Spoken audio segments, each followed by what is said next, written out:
Alright, so we're going to take off the bearings on this rear drive axle for the 1971 Ski Whiz 300S JLO L295 engine. This one we don't need to worry about trying to pull off, as it came right off.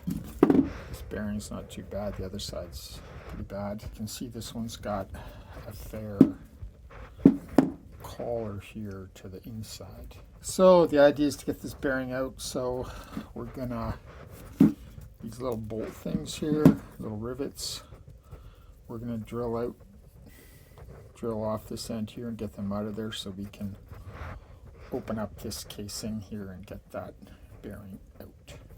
Actually, unfortunately, it looks like there's two sets of rivets. There's these larger rivets around the outside and these smaller rivets on the inside. So it looks like we're going to have to get both of those sets of rivets off in order to open this up. So I got the inner ones off here, straightforward. Used a 1/4 inch bit and this little punch, and the little rivets popped out no problem. So same thing on the bigger bearings.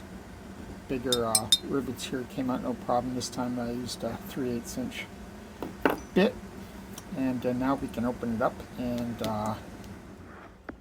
there's the bottom plate and the rubber wheel and the top plate. You can just bang that bearing out of there.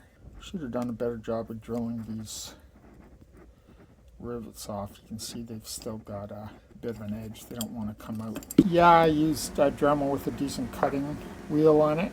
Made pretty short work of cutting off the last little bit with the dimple. Final step here was to hit that bearing, collar supported on these bits of wood, and I gave it one whack and it came right out.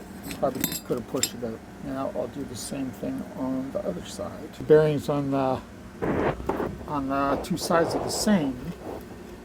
Notice that they both have that weird eccentricity, that they're thicker on one edge than the other. They both are like that. But if you look at these little collars here, they also have the same feature. They're thinner on one side than on the other, which means, I guess, that these collars only go in one way. It prevents the inner part of the bearing from turning, which means that the shaft doesn't turn, the bearings turn.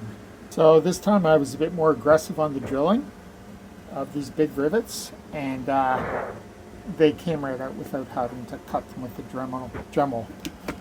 You can see I went a bit too aggressive in some places, but not too bad.